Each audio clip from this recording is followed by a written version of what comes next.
And I am here today with two of my friends who I have amazing respect for and who are just really um, the kinds of pastors that you hang out with. And at the end of the time together, you've thought some thoughts that you hadn't thought before. And you probably have expanded room in your heart for Jesus just a little bit bigger because you've caught some spirit of Jesus from these pastors that we get to interact with today. So I'm very thankful for Mandy Smith being here with us. Mandy is the lead pastor of University Christian Church. It's a campus church that's down in Cincinnati, and it's right near it's the University of Cincinnati, right? Yep. Their church is unique. They have their own like fair trade coffee house, like in their church complex. Mandy's she's a excellent writer and thought provoking. So she writes for Christianity Today. And her book, The Vulnerable Pastor, is a game-changing book. I'd encourage you to check it out. It's really, really good. How Human Limitations Empower Our Ministry. So she lives with her husband, Jamie, and children in Cincinnati. And then we're here with Jeremy Duncan. So we have like the Canadian friend from Calgary, and we have our American friend from Cincinnati. And Jeremy's in Calgary. He's at a 5-year-old really innovative church. I encourage you to look up the Commons Church in Calgary. They're a multi-parish church. They're in the core of the city of Calgary. Jeremy has theology degrees and is kind of a really good theology wonk. If you wanted to talk theology, Jeremy's going to make you think about some things in the way that he articulates theology that is like quite thought-provoking, and you're like, oh, I should write that down. That's good. So here's how the Commons describes themselves. They are a intellectually honest, spiritually passionate, doing the best we can to keep Jesus in the center of our thought and action. And I think that's a great description. So we're going to invite Mandy and Jeremy to share a few thoughts. And we'll do that for about 20 minutes, 25 minutes. And then we'll transition to us engaging together as much as we can. When we first planned this Unite Online, we didn't expect there to be 450 people, and we didn't expect this room to be as big as it is. And so unfortunately, we will not be able to be as, say, conversational as we maybe had first imagined, but I think we can still very much utilize the chat to share thoughts, to ask questions, and then we'll unmute when it comes to sharing your thoughts. What are you hearing? Or maybe you have a question for Mandy or Jeremy, or a question for the group. So this is really just a space for us to explore kind of together. So just to frame this out, how many of you have received dozens of notices in your inbox of a webinar related to COVID in some way? Raise your hand if you've seen dozens and dozens. Yes, I see those hands. So all of us are trying to figure out, where the heck are we? Where is this going? We want to get ahead of it. And at the same time, we don't know what the future looks like. And so we really are just finite humans grasping at straws a little bit. And so my hope is, from this conversation, this is not, here's the 7 steps forward, sorry, Christian bloggers, but more of, this is postures and attitudes and questions and conversations that we might want to prioritize as we think about navigating uncharted waters as to what this thing called the bride of Christ and the church of Christ might look like on the other side of this. So that's really, I think, our hope and win for this time together. So I'd like to throw it over to Mandy. And Mandy, give us a little bit of the status of your church 7 weeks in, and then what are you seeing or observing today that you think may impact and influence tomorrow, like in the unknown future? Wow. Yeah. So our church, obviously, we're all doing everything from home. We've been trying to figure out ways to do that. Our ethos is and the culture are very, we want to be very human. We don't want to be a big performance. And in some ways, there are actually unique opportunities to do that online at the moment, that you can almost be a little bit more human, less polished. And so we're trying not to just do what we do on Sundays and put it online. I've been reading stories to kids in the church online, and trying to give parents a break. We had a kind of a dance off where we actually had a prayer dance day planned right before the shutdown that we couldn't have in person. So I posted a video of myself prayer dancing and said, okay, it's your turn. And we made a compilation video. So like, in addition to putting up all the usual prayer times and sermons and worship and everything, we've been trying to have some playfulness as well. But yeah, I also see a lot of people feeling the desperation, and whether it's because of job loss or concerns about health, and ways that that's really difficult for some people, and ways that some people are finding Jesus in new ways out of that too. So it's an interesting time. Mm-hmm.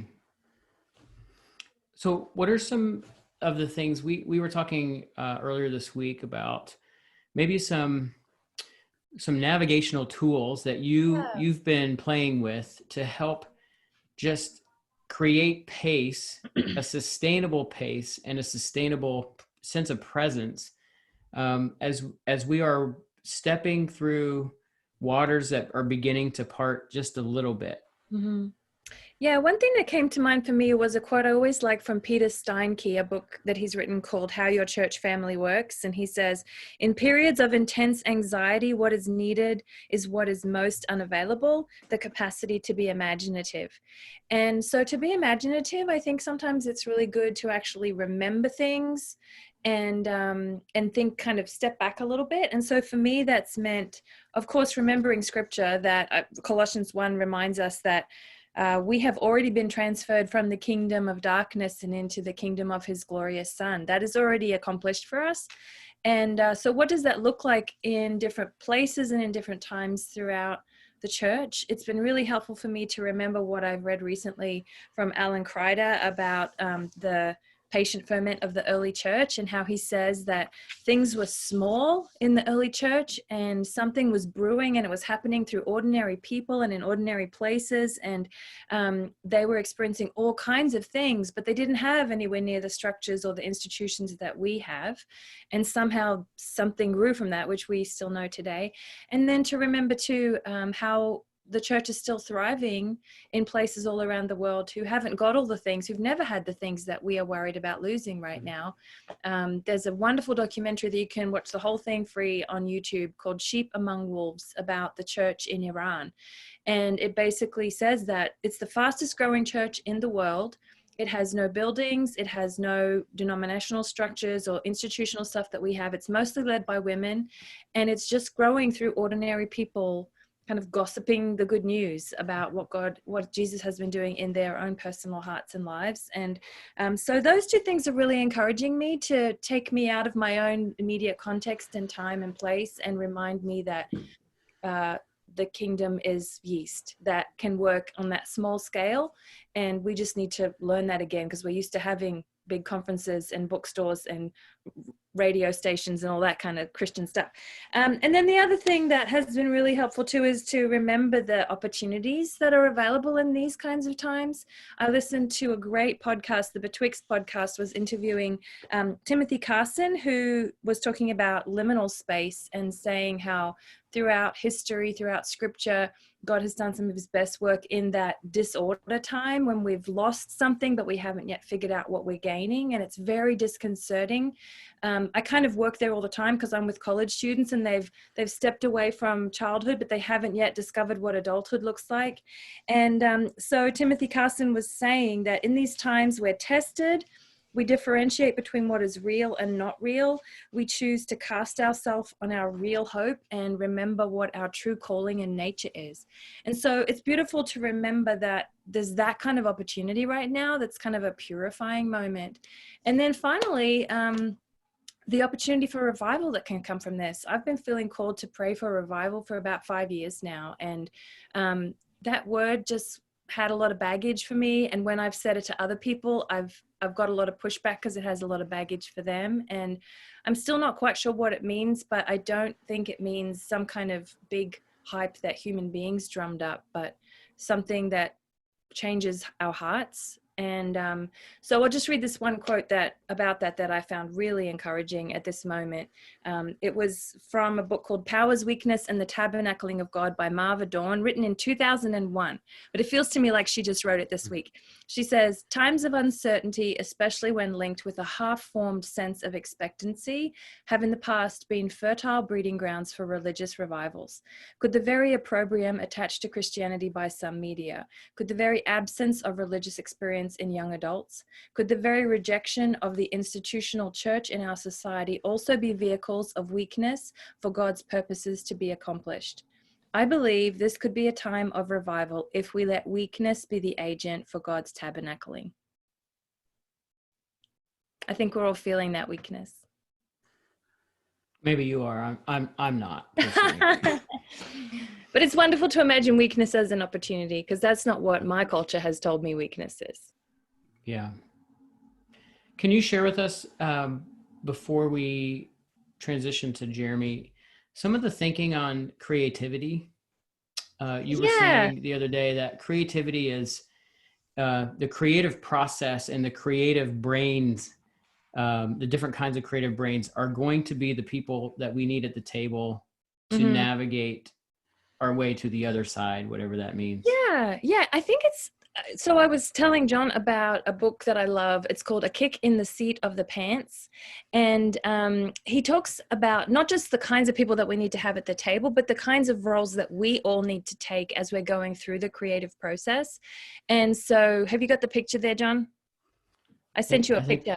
I think we're going to try to put it. Okay. Anyway, it's just a cute little picture, but basically 4 different roles that we have to play. First of all, to be an explorer. So imagine that you've been given the project to take a day to make something on the beach, to make something out of like stuff you find on the beach. First, you're going to just walk around on the beach. You're just going to explore like a child, and you're just going to pick up stuff, and you're not going to know yet why it's important to you. But first you have to search for ideas. First you have to just gather things. And then we go into this artist place where we start bringing different things together, playing around with them, seeing how they come together in new ways. Then we go into the judge phase. So then once we've explored and played around a little bit, then we can decide, okay, what's actually helpful here? What's worth keeping and what's not worth keeping? And then finally the warrior phase where we say, right, I'm going to put this into place.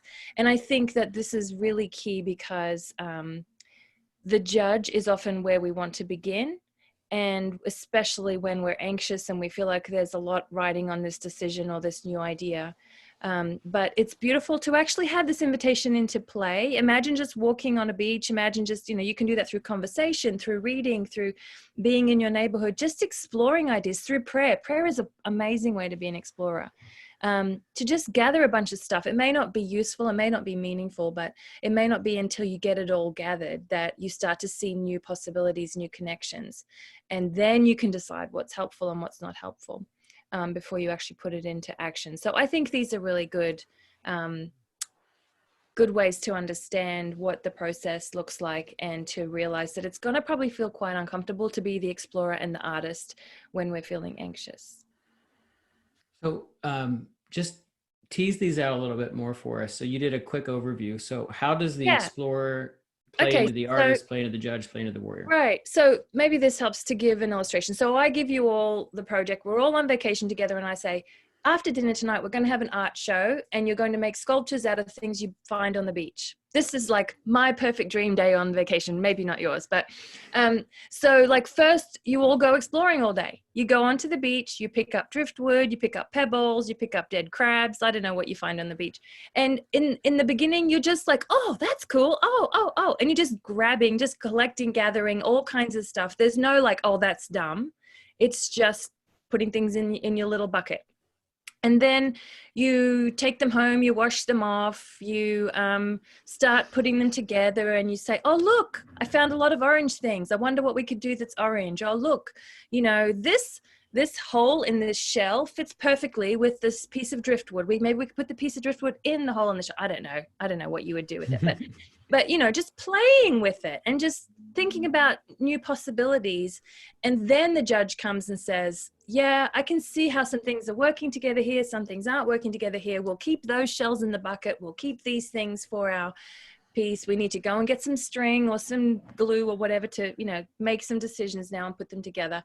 And then the warrior comes into place and says, right, we're making this happen. We're going to stick with this decision. We're going to put it out there in the world. We're going to take a risk and put it in the art show and hope that everybody else likes it.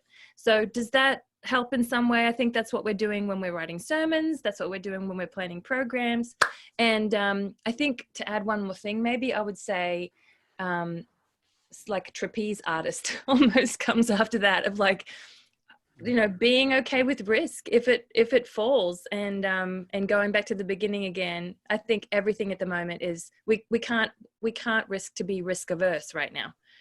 We need to be willing to be experimental, and we've started calling everything an experiment that we're doing with the church at the moment, to actually acknowledge up front, like, we're going to try this.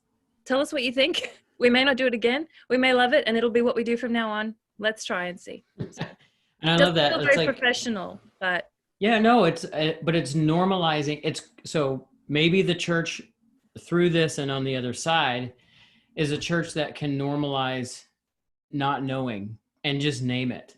Yeah. And normalize trying new things and experimenting without trying to pretend like we have answers that we don't have. Right. Because I honestly have never known how people can come up with 5-year plans in the church, because I have never known God to talk like that to me. He talks like that to you. I'm really jealous, but he's basically like, here's the next thing. If you have a concrete 5-year plan, you don't need God. So it makes it so much simpler. Yes, I would love to have that. Sometimes it would be easier than having to talk to God every day. But I honestly think we should be good at this. This is the way God leads us every day. And I think if we make a 5-year plan, what if we learn something in step 2 of a 20-step plan that blows our minds and we want to do something different, John, can I just add something there? Mm-hmm. Mandy and I had a chance to talk about this a bit yesterday, this model that she's using. One that we've used at Commons is called the Kolbe indicator. It's one of these personality type tests, but it's specifically around leadership and change. And one of the things that's been really helpful for our team pre-COVID, and now we're using now, is it takes similar ideas to this. So they call it, the fact finder personality, the follow through personality, which is like, tracking out all the possible implications of this. The quick start person who likes to just try something, move fast, break things. And then the implementer, which is the person who works out all the plans. And what the Kolbe indicator talks about is all of those skills are in all of us, but we don't do them all in the same order. So some of us like to start with a blue sky and envision whatever's possible. Some of us like to try something first and then see what breaks. Some of us like to gather as much facts as we can. And sort of having a sense of who you are and what kind of church you are.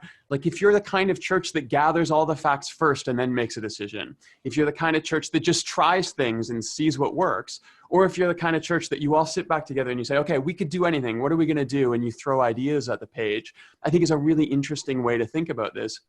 And rather than trying to say, we've all got to do this the same way, say we've all got to go through these steps in some order, but it's going to come through in the personality of the particular community that we're a part of. That's kind of been a helpful way for us to think about it at Commons. I think that's great. And I think you think about like the 4 that Mandy referenced that are archetypal of the ones that you're referencing, Jeremy. When we're in anxiety, we probably lend more towards either the warrior who's over functioning and just anxious energy is making them do things and get stuff done and make things happen, but it doesn't necessarily go anywhere or it's not strategic. Or you're like what was the one next to it? The judge. The judge, right? Or we go into like judging, this won't work, and evaluating and getting paralyzed maybe by overthinking, when really what we need, the ones who will help us on the early end are those other two, or the artist and the explorer, are the ones who are going to help us see the possibilities of what could be, because those other two are just helping us evaluate how to get it done and how to, you know, navigate it through into implementation. Yeah, and what I would offer there is just the recognition that some people on your team, some people in your community, they're going to need to gather the facts and do all the judgment first before they can be creative. And that's okay too. Like, give them space for that. Don't let them stay there. Like, if we get stuck in that war, if we get stuck in that judge, nothing really happens. But there are some people who kind of, like, they need to work out all the bad possibilities first, and then they can start to say, okay, now I can dream now I can be creative. And a little bit of space for that can be good, as long as we don't let ourselves get stuck. That's all. Yeah, that's great. So what are you seeing in your church? You know, give us a little glimpse of the age and stage of the church that you're in. What are you sensing? And then, same question to you as Mandy. What are you paying attention to today that you think is going to be a shaper or an impactor tomorrow? So Commons is only 5 years old. We're just in our 6th year now. So there's some things that come along with that, is we don't have a lot of set traditions. We don't have, there's nobody in our church who's been here for 10 years or for 20 years or who's grown up here. And so there's a real gift in that Commons can be quite adaptive and quite malleable.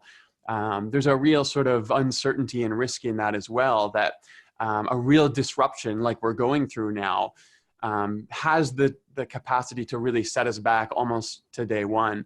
And there can be a beauty in that as well. So we're a fairly young community. So our median age is sort of in mid-30s, and then, you know, a range out from there. And we're in the core of Calgary. We're also in Calgary right now, which is getting hit both by the pandemic, but also by massive shifts in the global economy, and particularly around oil and gas and what's happening. I mean, oil and gas was at negative value a while ago. People were literally paying money to take oil away. Now, that might be a good thing for our environment, but for a city like Calgary that depends on that, you know, that's creating a lot of anxiety and a lot of shifting in how people are thinking. So that's sort of our setting here. I think on practical terms, some of the things that we're noticing right now is some of the language I'm going to use here is stolen from Praxis. If you're not following some of their stuff, they're putting out some really good material right now thinking through this. But the first stage was what they called the blizzard, which was you put your head down and you run back for shelter. And that was when we just threw our services online and we tried to make do. We just got the news out and we went for that.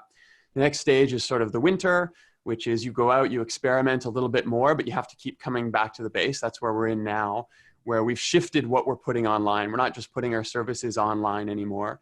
We're trying to put something that's a little more native digital out there. And then they're talking about the ice age. So the next, 18 months or the whole future now, where just things are totally different, and things that used to work don't work. Things that would have never worked before do work now. And so we're playing with that. But one of the things I think is really interesting is there was a fear, I think, for a lot of us that we're trying to do embodied communities. We're trying to do a parish model that's local to specific neighborhoods in the city of Calgary. That as soon as we started putting services online, the consumer tendency in church was just going to skyrocket. Now that everybody had every church available to them, all they were going to do is pick the church with the best production value and everything. But that's been the exact opposite of what we're seeing in our people. And I think that's what most people are starting to experience, is people are not shopping around for the best online church experience at all. They're actually craving some type of online connection to community, to parish, to the familiar faces that they knew. And I think this is one of the really interesting things for this next season for us as churches, is that we begin to really lean into that felt need that people have, not to try to create, these online experiences and these productions, but to try to adapt to a digital connection, a real meaningful interaction with people, because that's what people really want. And I think that is long-term going to translate into this real mix of online and hyper-localization that's going to happen. I don't think that when we get the all clear to go back to our churches, the online portion of what we will have been doing at that point for 6 months or a year is just going to disappear and go back to online. It's always going to be from now on this mix of online communication, hyper-tailored, narrow-casted connection, and people craving this in-person, face-to-face encounter and moving back seamlessly between them. And we have no idea what that looks like at Commons, but those are the types of things we're trying to figure out. The other side of it would be that our model that we had for church at Commons, which was, let's be honest, for most of us, pretty Sunday-centric, that was never a pure expression of church. That was always a concession to cultural forces that were at play in Calgary. People understood church in that way. We leaned into something that was familiar to them to get them to encounter Jesus. Well, now we've got this opportunity to totally reimagine, what do our in-person gatherings look like? When do they happen? Did it ever need to be in the building the same way, getting everyone together on a Sunday? Maybe church can be smaller gatherings all throughout the week in all kinds of different settings. Like maybe some of these ideas that we have thought were deeply tied to church for the last, let's say, 500 years since the Reformation, maybe those things always were a concession to a particular cultural moment. And maybe now we have a new cultural moment where we can rethink all of these forms, these patterns, these shapes that we've used. And I think Mandy was talking a little bit about this distinction between what's the empire and what's the church. Those things are hard sometimes. Some things we clearly know are empire. Some things we clearly know are church. But like our facilities, our church buildings, which one are those? Well, they're a bit of both. Now we have the opportunity to say, okay, well, what if we started from scratch? What if we didn't need buildings anymore? What if we did need buildings? What would that look like? So these are the types of questions that we're trying to ask ourselves at Commons right now is, how do we do this mix of online and hyper-local? How do we totally reimagine what our core experience of church was and what it will be in the future? It's really good. Thank you. We want to open it up for comment and question. If you have a question for Jeremy or Mandy as how they're navigating and what they're envisioning, or you have something that you think is really helpful and relevant to share with the collective that we need to be thinking about together, feel free to use the chat feature and share questions, comments, and ideas. Would love that. And then you can also use the raise your hand button, and we will try to spot you. And then would love for you to just verbally, if you raise your hand, just verbally interact.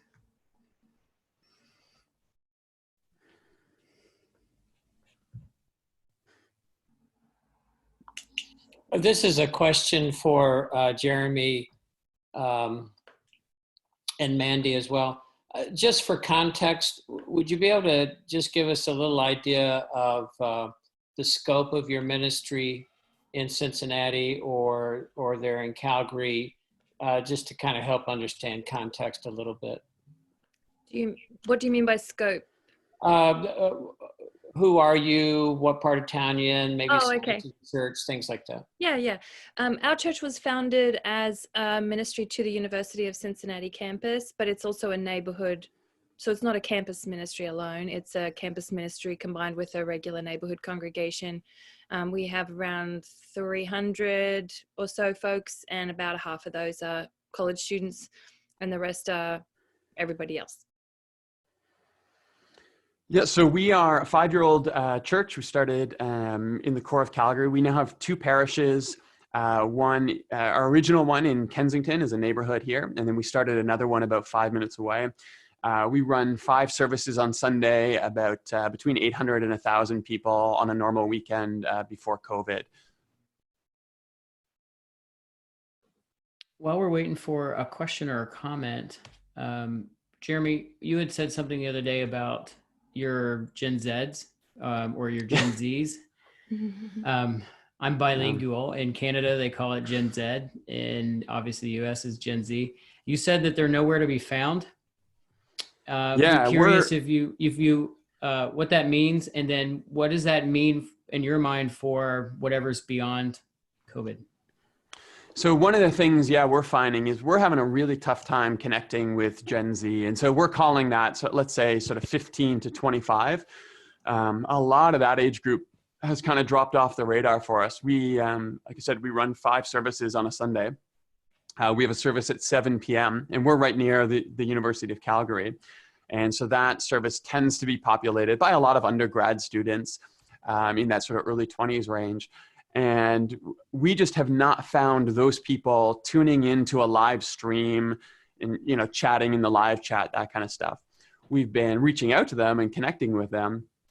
And at least initially in the first few weeks, the feedback was sort of, we don't really need that. Same thing with our sort of youth program, which is ours is pretty nascent in a young church.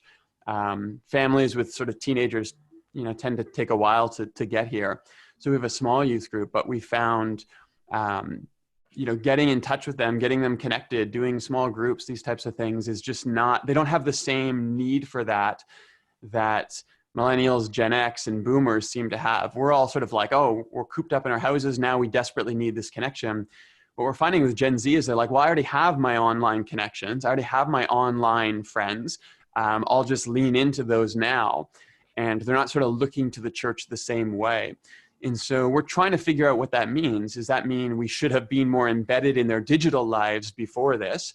Or does this mean, you know, when this comes through, they're going to be looking more to reconnect in person? But this is one thing we're really trying to figure out, and we'd love to hear from anybody in the Zoom call now if you're having luck connecting with that sort of 15 to 25 age range, because we're finding the broadcast, the put the thing on the line and you tune in and watch it is not meaningful for them. So maybe we need to be on TikTok. We're trying to figure that out, but how do we interact back and forth? Discord. Yeah, exactly. Yeah. We have a Slack workspace that we use, but Discord, the same type of thing. That actually has been somewhat useful.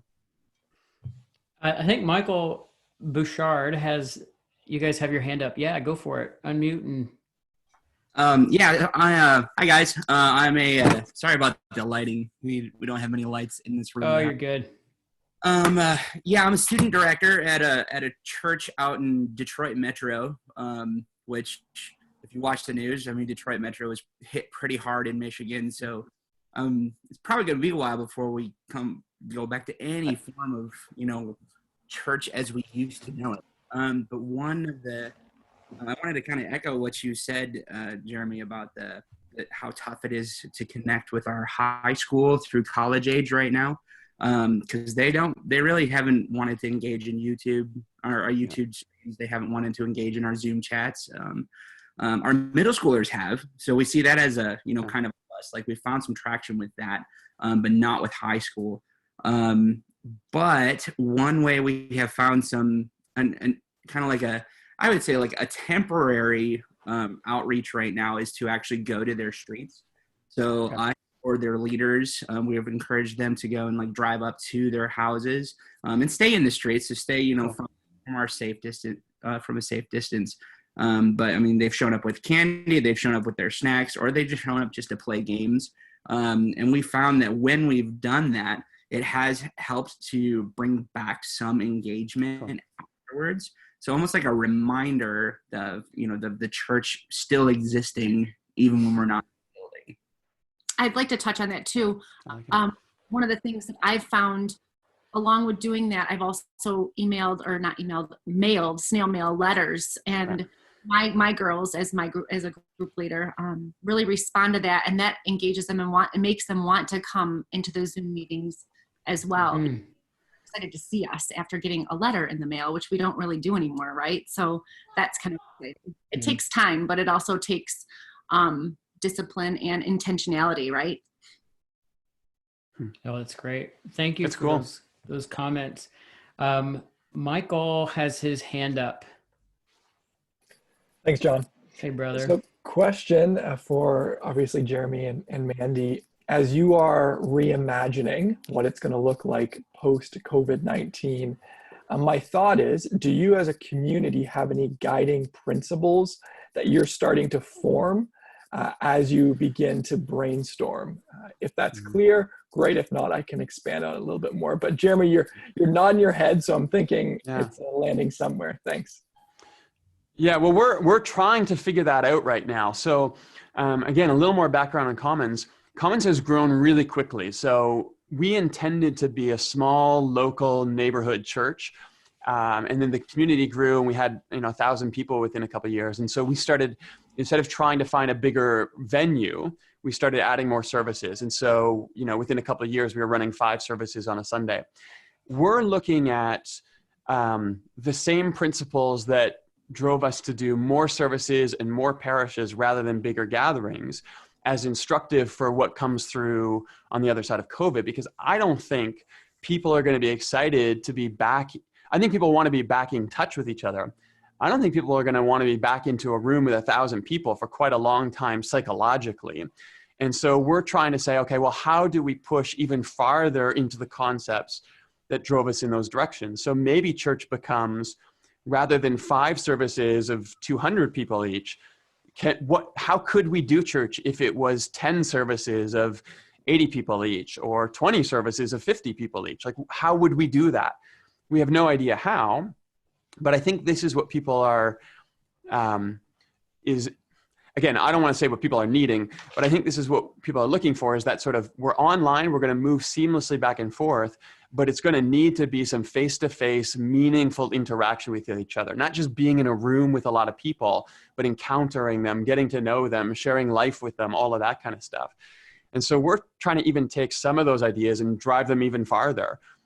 How would we do church for 1,000 people if our max concept of church, was reduced down to 50 people who actually really know each other and live maybe even in a hyper local neighborhood? Right now we're pretty neighborhood focused, but what if we got down to 10 or 5 block radiuses and we gathered those people in different ways? I have no idea how we do this, but those are the types of questions we're starting to ask. And they're intensifications of the same principles that were shaping us before COVID.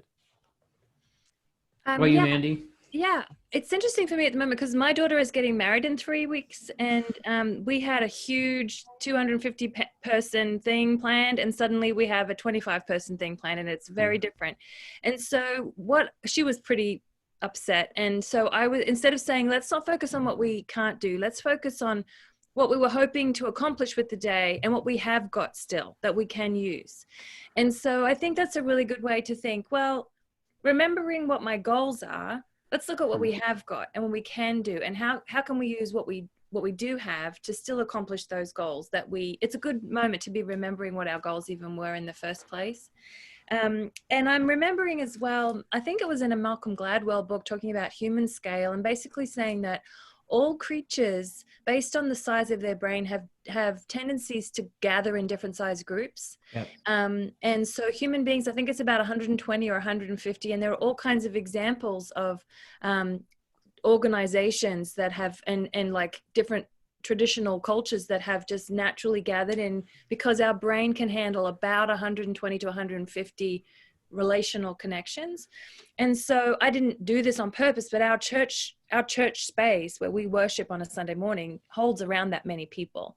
And it just feels like human scale. It feels like I could know this many people. And so even if we have to have a lot of services, it's a doable space. Yes. And then thinking as well about the ideas, I know 3DM used these ideas a lot. And I can't remember the name of the psychologist from the 60s, but who talked about like different size gatherings allow different kinds of things to happen. Like we learn in different ways, in different spaces, we connect in different ways, in public space, in social space, in private space. And so to think again, I've often been frustrated that on a Sunday morning, I'll often say to a new person, oh, I'm sorry that you're not really feeling connected yet. You really like the services, you really like the coffee, but Sunday morning isn't really a great time to really get to know other people. And I'm like, why not? Like, what is wrong with us? What can we do differently to make that different next time? So those are some of the things that are going around in my head. So we were in this cohort with the Jesus Collective, and there was a church that was much larger than us. And they were saying similar things. They're saying maybe now the big gathering with everyone together with 1,000 people or more, maybe that's quarterly now. It's a couple times a year, and it's fun. And you're right. There's a thing that happens when we get that many people in the room together, and it's good and it's holy and it's sacred. But maybe now that is not the normative moment. The normative moment is the 80 people, the 100 people. And then these big gatherings come together. And I think there's something interesting for that, like our churches and a church like Commons, that maybe now it's once a quarter we all get together. And on the regular, we're gathering in these smaller forms. And we were already trying to do that, but I think now this accelerates that. Mm. It's interesting, before this happened, before they shut, like in Ontario, where you can't meet in a group more than 5. But before they did that, we couldn't meet in a group under 250.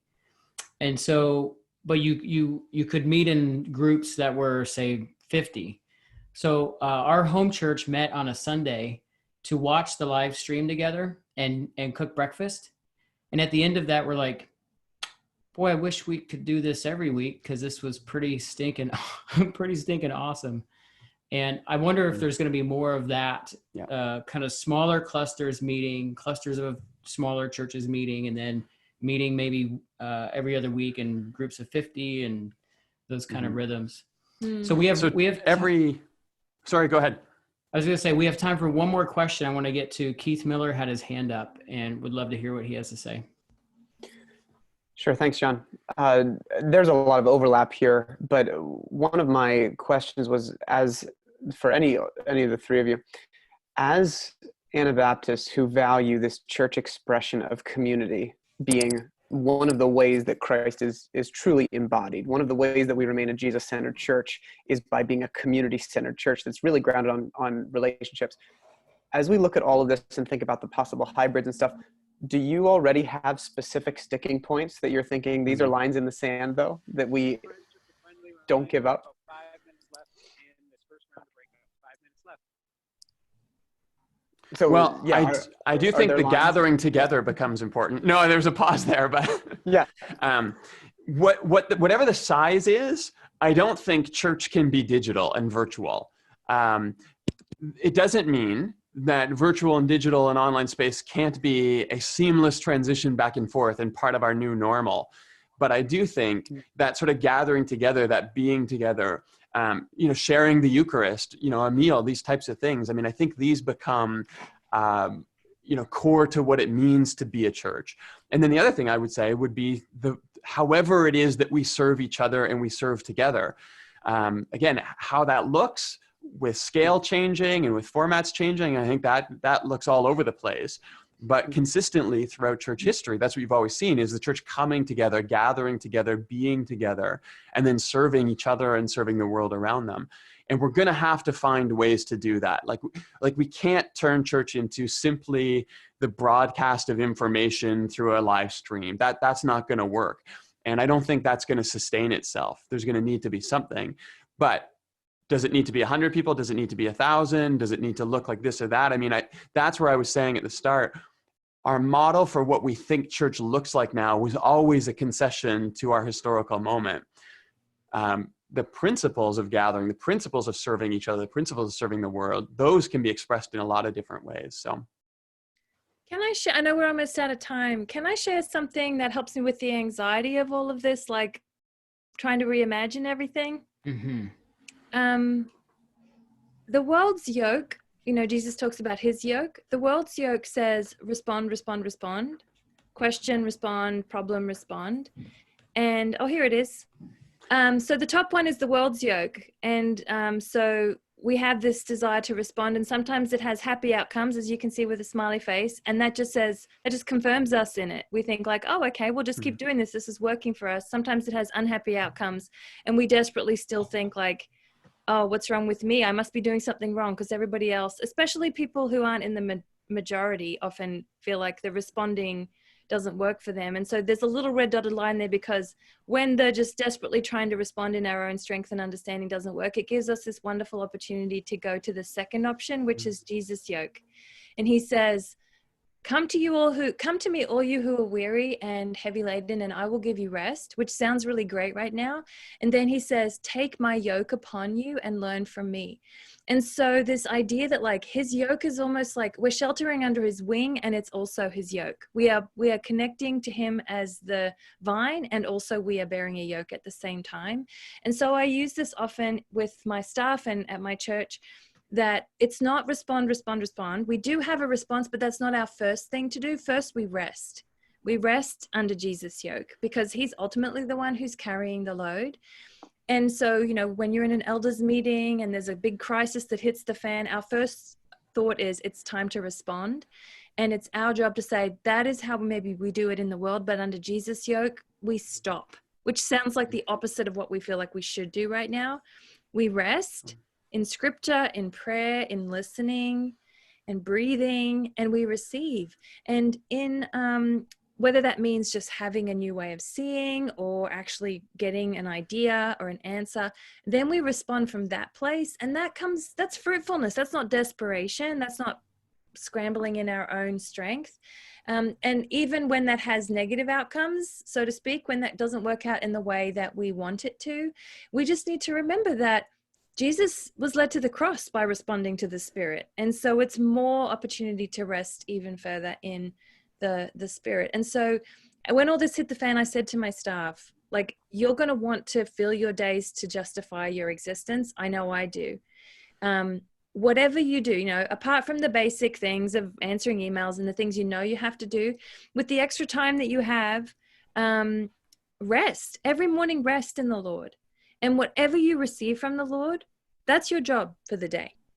And so this is what we're doing going forward too, to just continue in that. Like, we're already doing that. We can keep doing that. The response will probably change over time, but the rest, we already know. And so the Lord is not surprised by any of this. The Lord knew what was happening. And he has a way, if we just stop the temptation to be responding so quickly, we definitely have a response, but that's not the first thing. And so release that control, rest in him every morning. And, you know, we might get a face in our head of someone that we need to email or call. We might have a sense of a video we need to put online of a reflection or something goofy that we need to do in our family, and just do those things. So I'm doing that on a daily basis, but I guess to answer your question about like what's coming next, that's kind of what I'm planning. That is my plan for the future as well. It hasn't let me down. Yeah. No, you know, it's his church. And it wouldn't if we're starting our day saying, Jesus, what do you want me to do today? And we actually believe that he's going to tell us. Right. Like he actually is going to say, here's what you should do today. And if we did it, it would actually be what he would want us to do that day. Yeah.